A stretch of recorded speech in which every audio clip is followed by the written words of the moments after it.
नमस्कार दोस्तों, मैं आपका दोस्त स्वागत करता हूं एक और नई वीडियो में। तो दोस्तों, आज की इस वीडियो में आपको सामने स्क्रीन पे दिखाई दे रहा होगा कि आप अगर नया आधार सेंटर खोलना चाहते हैं तो उसका फॉर्म कैसे भरेंगे।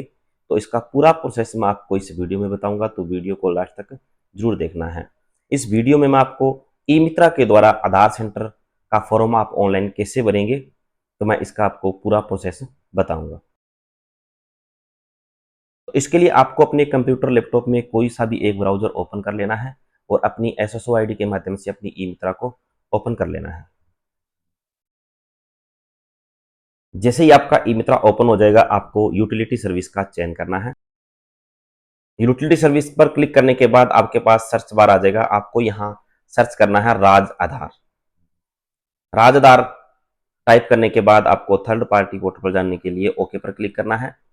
ओके पर क्लिक करोगे, आपके पास इस प्रकार का इंटरफेस आ जाएगा। आपको यहाँ पिन जनरेट करना है 6 डिजिट का, जो भी आपको अच्छा लगे। यहाँ आपको पिन लिखना है 6 डिजिट का। उसके बाद में आपको सेंड ओटीपी पर क्लिक करना है और फिर आपको ओके पर क्लिक करना है। जो भी आपकी एसएसओ आईडी के साथ लिंक मोबाइल नंबर है उस पर ओटीपी चली जाएगी।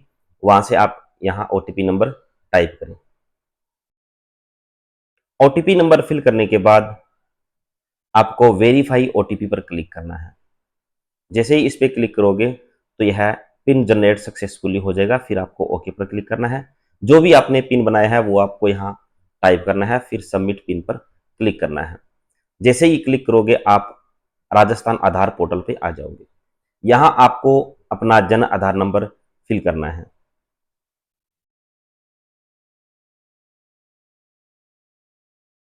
फिर आपको सबमिट पर क्लिक करना है।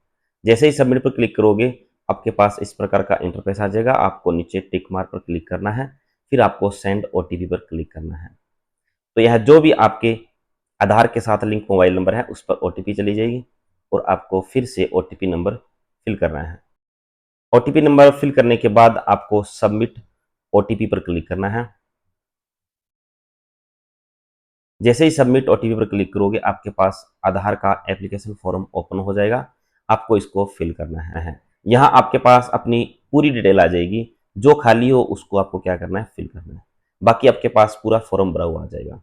तो सामने सबसे पहले आपको अपना पैन नंबर टाइप करना है। जो भी आपका पैन नंबर है आपको यहाँ फिल करना है। पैन नंबर फिल करने के बाद आपको वेरीफाई पिन पर क्लिक करना है। तो वेल डन, वेरीफाइड सक्सेसफुली, यानी आपका पैन कार्ड सक्सेसफुली वेरीफाइड हो गया है। उसके बाद में थोड़ा नीचे आना है। यहाँ आपको अपनी क्वालिफिकेशन भरनी है। जो भी आपकी क्वालिफिकेशन है आपको यहाँ फिल करना है। फिर आपको कर्सर से थोड़ा नीचे आना है। यहाँ आपको ईमेल आईडी अपनी फिल करनी है। जो भी आपकी ईमेल आईडी है यहाँ आपको फिल करनी है। यहाँ आपको अपनी तहसील सेलेक्ट करनी है। जो भी आपकी तहसील है आपको यहाँ सेलेक्ट करनी है। फिर आपको आगे यहाँ ILR फिल करना है। जो भी आपका ILR है आपको यहाँ फिल करना है। उसके बाद थोड़ा कर्सर से आपको नीचे आना है। यहाँ मैं अपनी जीमेल आईडी फिल कर रहा हूँ। फिर आपको नीचे आना है। आगे वाला स्टेप है इनरोलमेंट सेंटर लोकेशन डिटेल्स। आपको यहाँ लोकेशन डिटेल्स को आपको फिल करना है। ऊपर आ जाता है सेंटर टाइप। आपको किस प्रकार का सेंटर चाहिए, यानी ECMP पे क्लिक करना है। फिर आपको अपनी डिस्ट्रिक्ट सेलेक्ट करनी है जहाँ का आप आधार इनरोलमेंट सेंटर लेने के लिए आपको फॉर्म फिल करना है। तो अपनी डिस्ट्रिक्ट को सिलेक्ट करें। डिस्ट्रिक्ट सेलेक्ट करने के बाद अपना एरिया रूरल या अर्बन है सिलेक्ट करें। उसके बाद में आपको सेलेक्ट लोकेशन पे क्लिक करना है। जिस लोकेशन का आपको फॉर्म फिल करना है आपको वह लोकेशन इसमें देखकर उस पर टिक मार करना है। उसके बाद में आपको इनरोलमेंट एड्रेस पे क्लिक करना है। जो भी आपका इनरोलमेंट एड्रेस होगा आपके सामने आ जाएगा, उसको आपको फिल करना है। नीचे ऑपरेटर आधार सर्टिफिकेट डिटेल फिल करनी है, यानी आप ऑपरेटर हो या सुपरवाइजर, जो भी वो फिल करना है। फिर सर्टिफिकेट टाइप फिल करना है ECMP। आपने कौन सा सर्टिफिकेट आपके पास सर्टिफिकेट है वो भी आपको फिल करना है। नीचे आपको सर्टिफिकेट नंबर फिल करना है। जो भी आपका सर्टिफिकेट नंबर है आपको यहाँ फिल करना है। फिर आगे आपको सर्टिफिकेट इशू डिटेल को फिल करना है। जिस दिन आपका सर्टिफिकेट इशू हुआ है उस तारीख को आपको यहाँ फिल करना है। नीचे आपको आधार एक्सपीरियंस डिटेल फिल करनी है। अगर इसमें आप पहले से आधार सुपरवाइजर या आधार का कार्य किया तो यस पे क्लिक करना है, नहीं तो नो पे क्लिक करना है। इसके बाद में आपको वेरीफाई डिटेल फिल करनी है। एम्प्लॉय टाइप में आपके पास जो आपने वेरीफाइड डॉक्यूमेंट्स के डॉक्यूमेंट्स दिए हैं उसका टाइप कौन सा है, स्टेट गवर्नमेंट है या सेंट्रल गवर्नमेंट से। फिर आपको एम्प्लॉय स्टेटस पे क्लिक करना है, रिटायरमेंट है या एम्प्लॉय रेगुलर वर्क पे कार्य कर रहा है। उसके बाद में आपको एम्प्लॉय नेम यानी जिस वेरीफायर के आपने डॉक्यूमेंट्स दिया है उसका नेम क्या है, आपको यहाँ उसका नेम फिल करना है। वेरीफाइड में आपको एक रिटायर्ड एम्प्लॉय के डॉक्यूमेंट्स लगाने होते हैं, जैसे पीपीओ, पैन कार्ड और आधार कार्ड। तो यहाँ आपको आगे एम्प्लॉय नेम फिल करना है, जो भी आपके पास रिटायर्ड एम्प्लॉय है उसका नेम फिल करना है। इसके नीचे डेजिनेशन यानी जो आपने रिटायर्ड कर्मचारी के डॉक्यूमेंट्स लगाए हैं उसकी पोस्ट क्या थी, तो आपको यहाँ उसकी पोस्ट फिल करनी है। आगे आपको डिपार्टमेंट यानी जो आपका वेरीफाइड है वह किस डिपार्टमेंट से रिटायरमेंट है, तो आपको उसका यहाँ डिपार्टमेंट फिल करना है। फिर आपको वेरीफाई का कॉन्टैक्ट नंबर फिल करना है। आगे वेरीफाई का पीपीओ नंबर आपको यहाँ फिल करना है। पीपीओ नंबर फिल करने के बाद आपको वेरीफायर का कंप्लीट एड्रेस फिल करना है, जो उसके आधार कार्ड पर है वह एड्रेस आपको यहाँ फिल करना है। फिर आपको आगे नेक्स्ट स्टेप पे आना है, अपलोड डॉक्यूमेंट्स। अपलोड डॉक्यूमेंट्स में आपको ये सभी जो भी डॉक्यूमेंट्स दिखाई दे रहे हैं ये आपको अपलोड करने हैं। तो फर्स्ट में आपको OF5 अपलोड करना है, आपको चॉइस फाइल पे क्लिक करना है और उसकी PDF बना के आपको रखनी है, और जहां भी आपकी PDF पड़ी है आपको यहाँ सेलेक्ट करना है, फिर अपलोड पे क्लिक करना है। जैसे ही अपलोड पे क्लिक करोगे आपके पास इस प्रकार से आ जाएगा, फाइल अपलोड सक्सेसफुली। फिर आपको नेक्स्ट पे आना है, यहाँ आपको हाई क्वालिफिकेशन डॉक्यूमेंट्स फिल करना है। जो भी आपकी क्वालिफिकेशन है हाई क्वालिफिकेशन की, उसकी मार्कशीट को आपको यहाँ अपलोड करना है। चॉइस फाइल पे क्लिक करने के बाद फिर आपको फाइल सेलेक्ट करने के बाद ओपन पे क्लिक करना है, या फिर आपको अपलोड पे क्लिक करना है। जैसे ही अपलोड पे क्लिक करोगे फिर से आपके पास फाइल अपलोड सक्सेसफुली का मैसेज आ जाएगा। तीसरे पे आपको अपने आधार सुपरवाइजर या ऑपरेटर का जो भी आपके पास सर्टिफिकेट है, आपको यहाँ सर्टिफिकेट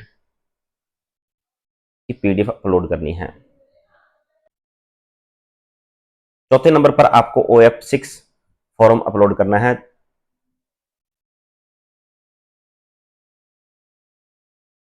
यहाँ सेलेक्ट करने के बाद फिर से आपको अपलोड पर क्लिक करना है। तो पांचवें नंबर पर आपको वेरीफायर कॉन्सेंट लेटर यानी आपके पास वेरीफायर का एक कॉन्सेंट लेटर होगा, और वेरीफायर का पैन कार्ड, पीपीओ लेटर और आधार कार्ड की PDF बनाकर आपको यहाँ अपलोड करनी है। छठे नंबर पर आपको कंप्यूटर क्वालिफिकेशन का डॉक्यूमेंट्स अपलोड करना है। जो भी आपका कंप्यूटर क्वालिफिकेशन का डॉक्यूमेंट्स है उसकी PDF बनाकर आपको यहाँ अपलोड करनी है, फिर अपलोडेड पर क्लिक करना है। ध्यान रखना जो भी PDF बना रही हो यह PDF 300 KB से कम होनी चाहिए। लास्ट में आपको उसके बाद में लास्ट डॉक्यूमेंट आपको क्लास 12th की मार्कशीट अपलोड करनी है। अगर 12th आपकी 2015 के बाद की है तो यह ऑनलाइन वेरीफाइड हो जाएगी। अगर 2015 से पहले की है तो उसके लिए आपको इसकी PDF बनाकर अपलोड करनी होगी। तो मेरी यहाँ 2015 के बाद की है तो मैं इसको ऑनलाइन वेरीफाइड पे क्लिक कर लेता हूँ। यहाँ आपको सन सेलेक्ट करना है यानी 2017, फिर आपको नीचे अपना रोल नंबर फिल करना है। रोल नंबर फिल करने के बाद आपको वेरीफाई पे क्लिक करना है। जैसे ही आप वेरीफाई पे क्लिक करोगे तो आपका ऑनलाइन डाटा यहाँ फेच हो जाएगा। सभी डॉक्यूमेंट्स अपलोड करने के बाद आपको एक बार अपना भरा हुआ फॉर्म अच्छी तरह से चेक करना है, कहीं कोई गलती न रह जाए। तो इसके लिए आप अपने फॉर्म को एक बार अच्छी तरह से दोबारा चेक कर लें, क्योंकि यहाँ से फाइनल सबमिट होने के बाद आपके फॉर्म में कोई भी करेक्शन नहीं हो सकती। यहाँ एक्सपीरियंस की बात करते हैं। अगर आपके पास आधार का एक्सपीरियंस है तो आपको इसमें यस करना है, यानी आपने पहले से आधार का कहीं कार्य किया है तो यस करने के बाद आपने किस में कार्य किया, ईसीएमपी ऑपरेटर या सीएलसी ऑपरेटर के रूप में कार्य किया, तो आपको यहाँ सेलेक्ट करना है। एक्सपीरियंस ऑफ मंथ, यानी आपने कितने मंथ तक आधार का कार्य इससे पहले कर चुके हैं, तो वहां आपको मंथ को फिल करना है। ओल्ड यूजर कोड आपको फिल करना है। इसके बाद में आपको रजिस्ट्रार को सिलेक्ट करना है, यानी किस रजिस्ट्रार के अंडर में आपने इससे पहले कार्य किया है, तो आपको उसको सिलेक्ट करना है। फिर आपको ओल्ड ईए कोड को सिलेक्ट करना है, यानी आपने कौन से ईए कोड के अंडर में कार्य किया है।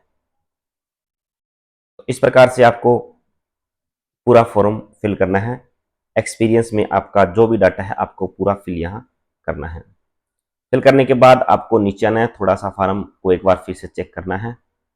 चेक करने के बाद आपको सबमिट पर क्लिक करना है। जैसे ही सबमिट पर क्लिक करोगे आपके पास इस प्रकार का इंटरफेस आ जाएगा और आपको ओके पर क्लिक करना है। ओके पर क्लिक करने के बाद well done, your online application for Aadhaar operator is submit successfully, यानी आपका आधार सेंटर के लिए फॉर्म ऑनलाइन अपलोड सक्सेसफुली हो गया है। इस फॉर्म को भरने के लिए आपके ई मित्रा वॉलेट से 50 रुपये का टोकन भी कटा होगा। इस प्रकार से आप आधार सेंटर के लिए ई मित्रा के द्वारा फॉर्म भर सकते हैं। इसके बाद आपका फॉर्म डिस्ट्रिक्ट कमेटी के पास चला जाएगा, वहां से आपको सिलेक्ट किया जाएगा। अगर आप इसके लिए एलिजिबल हुए तो आपको इसके लिए सिलेक्ट कर लिया जाएगा। अगर आपको इसका स्टेटस चेक करना हो तो आपको ऑपरेटर ऑनबोर्ड पे जाना है और व्यू एप्लीकेशन स्टेटस पे आपको क्लिक करना है। तो जैसे ही क्लिक करोगे आपके पास इस प्रकार का इंटरफेस आ जाएगा। आप एक्शन हिस्ट्री पर जाकर इसका स्टेटस भी चेक कर सकते हैं। इसी प्रकार की वीडियो देखने के लिए आप हमारे YouTube चैनल को सब्सक्राइब करें एंड बेल आइकन को ऑन कर लें। धन्यवाद दोस्तों।